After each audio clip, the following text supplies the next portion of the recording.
In wood turning, you often end up with little pieces of timber left over, which are just too good to throw out. So in this video, I'm going to show you how to use them to make a little Christmas tree.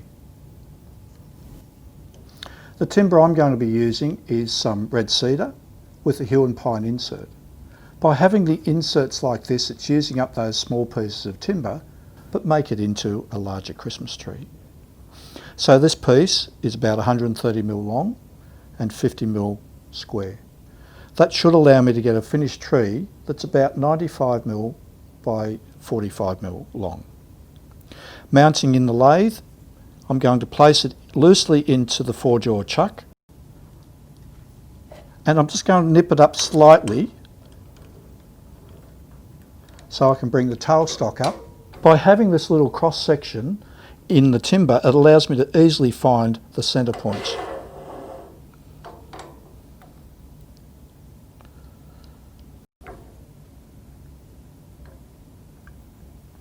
Before I now tighten the lathe chuck up properly, making sure I tighten it from both sides. That's part of the mechanical mechanism of the chuck.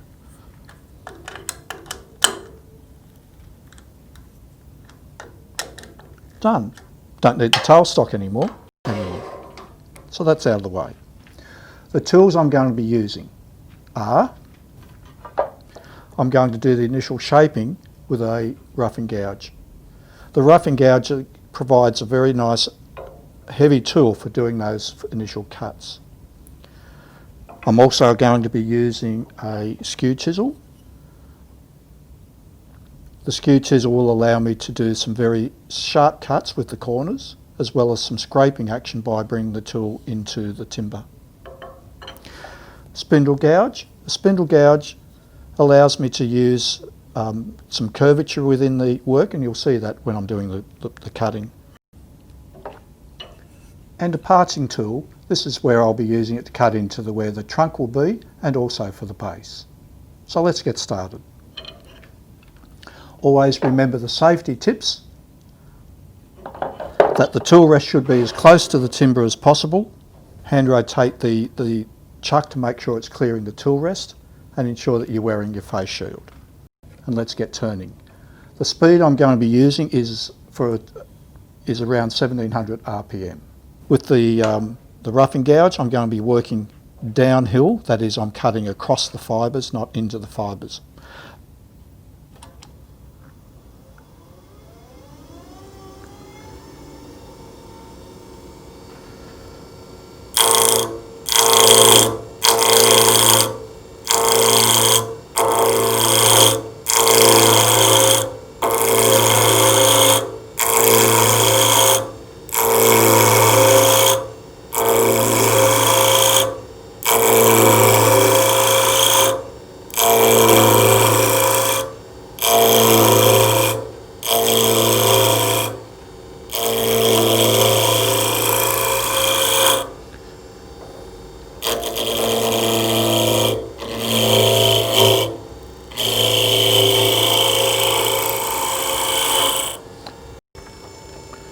The easiest way to tell whether the timber is getting round is to hold the chisel on the top.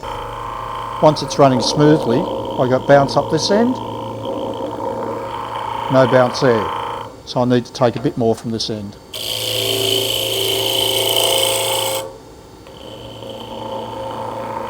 That is now round. Next thing I want to show, because this will be important later on, is how we can dress up the end so we get a very smooth finish.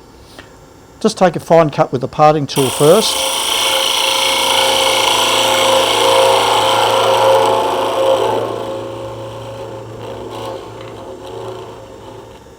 And I'll stop the lathe so you can see how much tear out we've actually got on the end timber there. We can true that up and get a very nice finish with the skew chisel.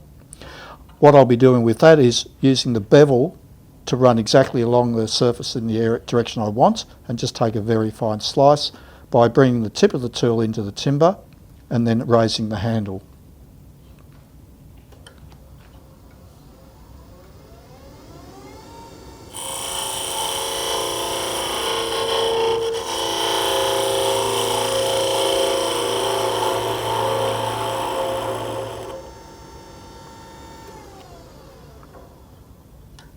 now have a lovely smooth area, and this technique will be used later when we're looking at doing the trunk. So what size are we going to make it? Well, let's mark it off so we have some idea of what we're doing. I need an area where I can have cut it off when it's finished. I need a base. I need a trunk. The trunk area needs to be wide enough so that I can actually, when I'm doing the sanding and finishing, I get my fingers in there. So a little bit wider than that. And then it's just going to be a case of dividing the rest of it off, depending upon what you're doing. Usually 4 will work, so if we went half, half and half. But for now, let's just mainly mark where the trunk and the base is going to be. And the one way to do that for the cutting is to use the parting tool. Bringing it in so the bevel's rubbing. Raise the handle till I get a cut. Down at the bottom end of the trunk, same technique. Rub the bevel, raise the handle till I get a cut. And clean off in between.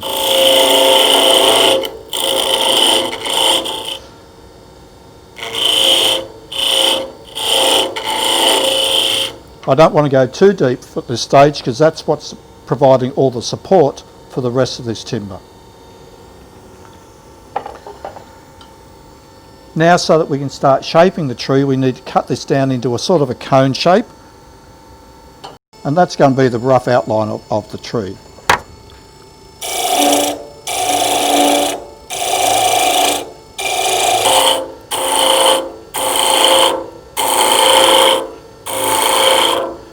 So I'm starting the cut, and as I'm getting towards this area, I'm raising the handle slightly so that ideally I'm cutting around the centre line of the timber all the time.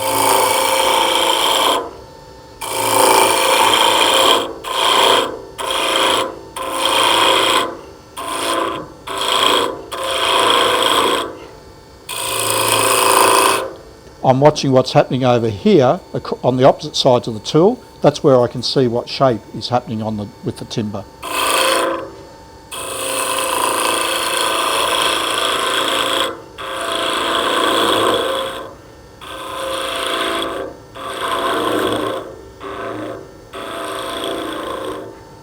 Okay. Next I'm going to mark off where the segments of the tree is going to be with the sharp edge of the skew chisel. By using this to cut in, I'm going to end up with that nice crisp end on the leaf section. And I'm just going to do it as into 4s, so about there. I'm going to use the tip of this skew chisel to mark where that is, because that's going to give me a nice sharp edge to where these leaf patterns are.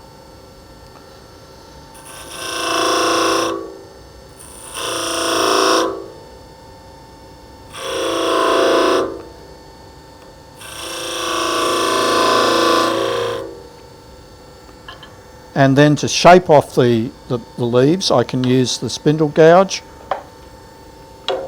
or the skew chisel. I'll use both techniques.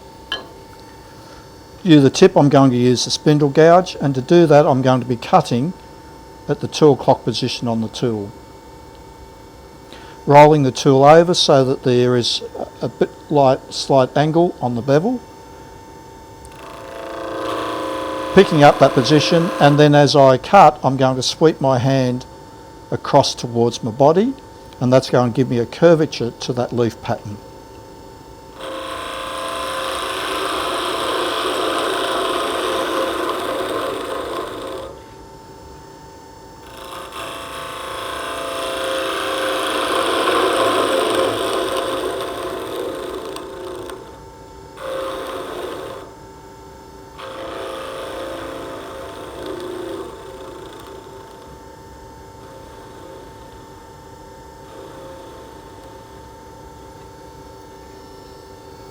I'm working from the top towards the bottom again because the strength of the timber is down where the trunk is going to end up being cut. But now I've got that top section done. Let's move on to the next one. And in this case I'm going to use the skew chisel. All I need to do is bring the tool in and raise the handle and use the natural angle on the tip of the tool to create the indent for the leaf pattern.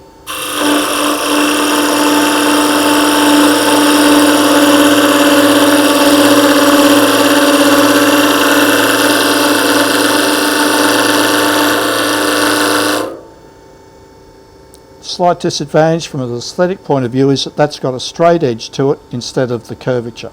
But if I want the curved edge, I can come back later with the spindle gouge. Drop the tool down.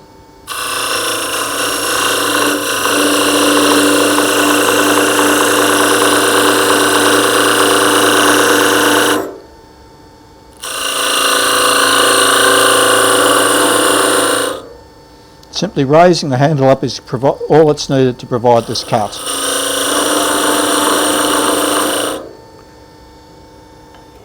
Let's have a look. So because I came in with the tool before on this straight edge, I've got a fairly crisp edge there, and any slight tear out can be cleaned up with the spindle gouge.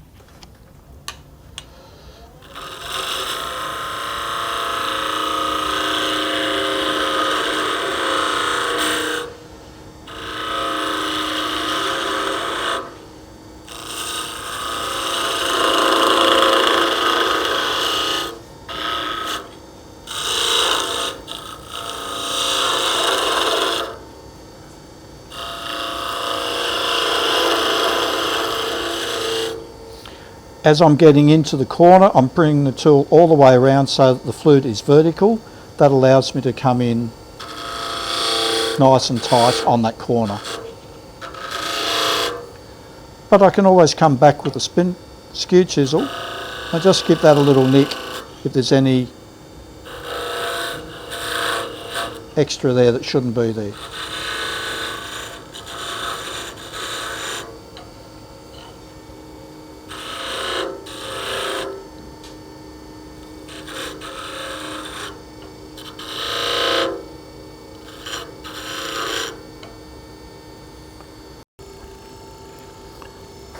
So now we've got the basic shape for where the leaves are.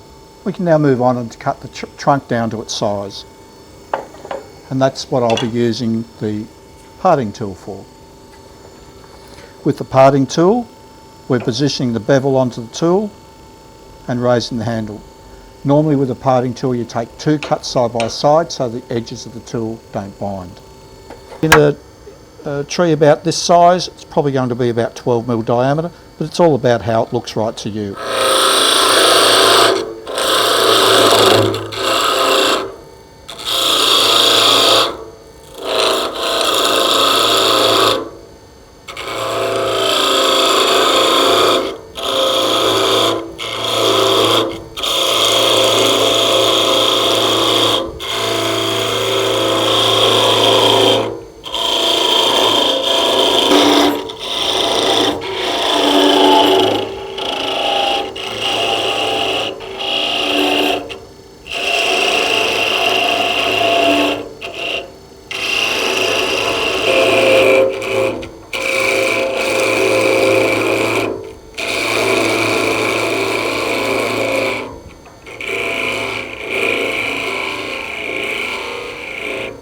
And now it's time to clean that up using the technique that I mentioned before. I have a lot of tear out of the end grain here, and so I'm going to clean that up with that fine cut with the skew chisel. Bevel is running across the edge where I wanted to cut. Bring up the tip and then raise the handle to create the cut.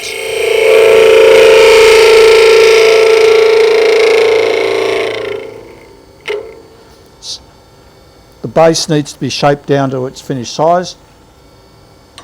Again, it's how big it is up to you and how it looks.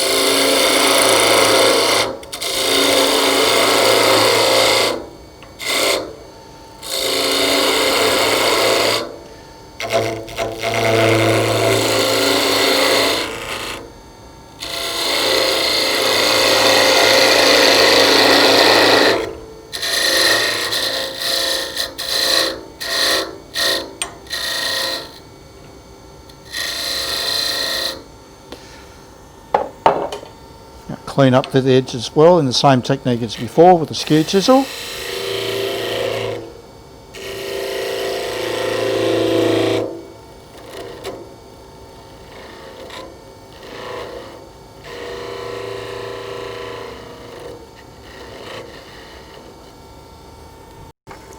So basically we've turned it, it's now time to look at finishing it. So we're going to sand it.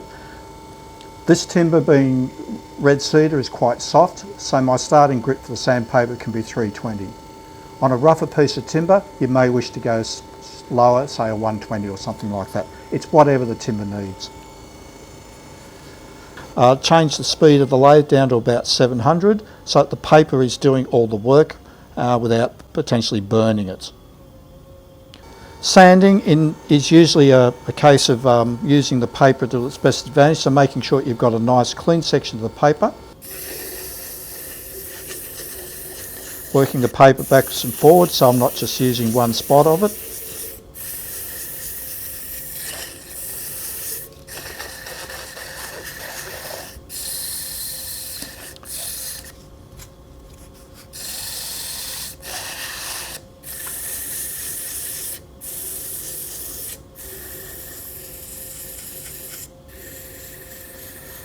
And then I'll go to 400 just to give it that slightly better finish. Same technique.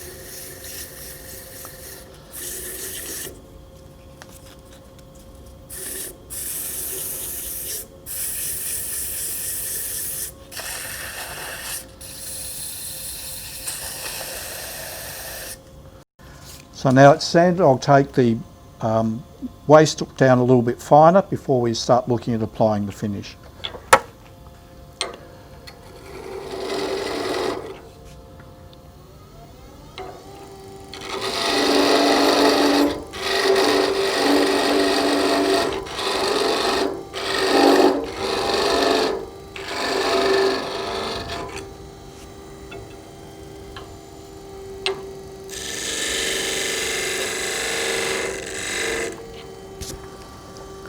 In shaping this section of the base, we need the tool to come back in towards the centre so that the outside of the brim is the lowest point, so it sits properly on the table.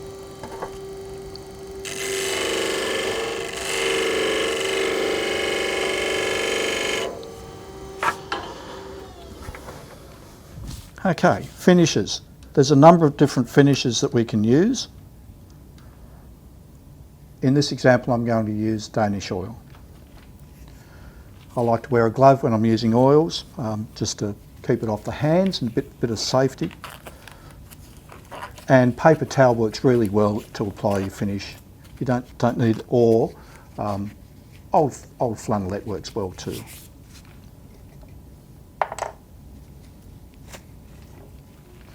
So some Danish oil. Just dip the paper towel into it so it's nice and wet. Plenty of oil on the paper towel.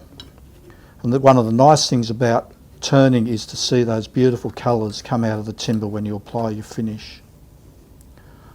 Just working it all around there so that it's got a nice coating on it.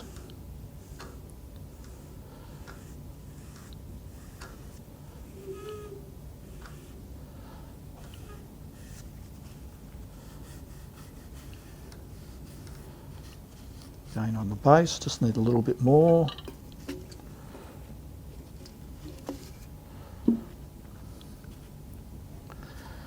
This is where I said before about the size of the trunk can be important, so I can get my hand in there to get that finish into the base. Across the base. Right, lovely. So now what I do is I'll run the lathe up at speed and just run the paper towel back around it. That's going to help make sure I've got an even finish without any excess, and also will slightly burnish that timber.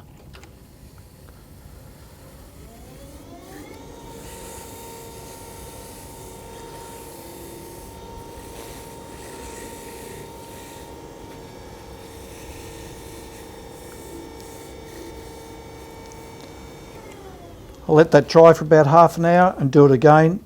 That's all I need. It will come out nicely. So that's already, from the feel of that, that oil is soaked in quite nicely. So, time now to take the piece off the lathe.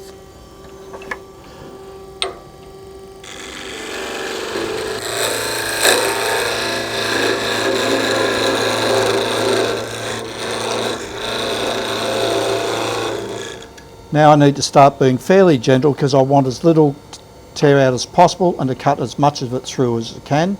and I'll put my hand over the piece, not gripping it, just to support it so that it just falls into my hand.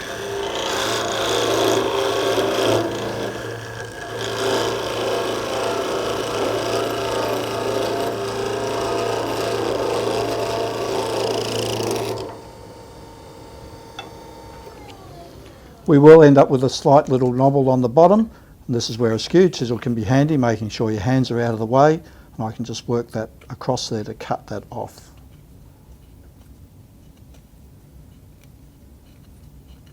Like that, and there we go, one Christmas tree. Once again, I've got nice crisp edges there because of the way I used this tool to come in on that edge instead of relying on the parting tool to do that cut. Thank you for watching.